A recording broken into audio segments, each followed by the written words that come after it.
अस्सलाम वालेकुम वरहमतुल्लाहि वबरकातुहू। अजीज तलबा कराम, उम्मीद है आप खैरियत से होंगे। अल्लाह ताला आपके इल्म अमल में बरकतें अता फरमाए, आपको कामयाबियां अता फरमाए।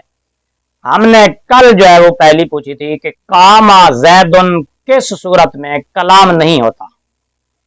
उम्मीद है आपने इसमें गौर व फिक्र किया होगा, किताबें देखी होंगी, मतन देखे होंगे और हवाशी देखे होंगे, शुरुआत देखी होंगी कि कामा जैदुन किस सूरत में कलाम नहीं होता। हालांकि कामा फेल, जैदुन फाइल, फेल फाइल मौजूद है, मुस्नद मुस्नद इलैह मौजूद है, तो इसको तो हर हाल में कलाम होना चाहिए।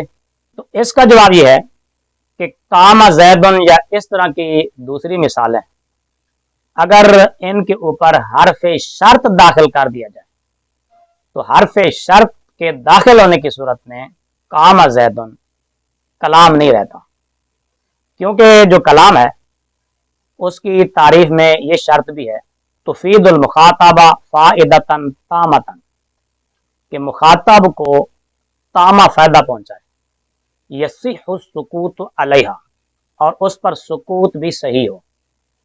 तो अगर कामा जैदुन पर हरफ शर्त दाखिल कर दिया जाए तो फिर इससे मुखातब को फायदा तामा भी हासिल नहीं होता और इस पर सुकूत भी सही नहीं है। जब भी आप बोलेंगे इन कामा जैदुन, अगर जैद खड़ा हुआ तो सुनने वाले को कोई फायदा तामा हासिल नहीं हुआ और इस पर सुकूत भी सही नहीं है, इसलिए कलाम भी नहीं है। तो लिहाजा कामा जैदुन पर जब हरफ शर्त दाखिल किया जाए तो उस सूरत में ये कलाम नहीं होगा। ये किताब है शरह इब्न अकील, इसके हाशिया पर है मिन्हतुल जलील बितहकीक शरह इब्न अकील, अल्लामा मोहम्मद मुहय्यिद्दीन अब्दुल हमीद। इसकी जिल्द नंबर 1 खोलें आप, सफ़ा नंबर इसका 16 खोलें।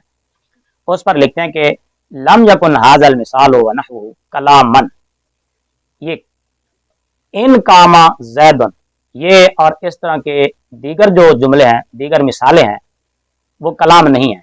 क्यों? लिअन्नहु ला युफीदु मा'नन यहसुनु सुकूत अलैह, क्योंकि ये ऐसे माना का फायदा नहीं देता जिस पर सुकूत सही हो, यानी सुनने वाले को कोई खबर या तलब इससे हासिल नहीं होती और इस पर सुकूत भी सही नहीं है। जबकि कलाम के लिए ये शर्त है कि यसिहु सुकूत अलैह, उस पर सुकूत सही हो। तो लिहाजा इन कामा जैदुन पर जब हम हरफ शर्त दाखिल करेंगे तो ये कलाम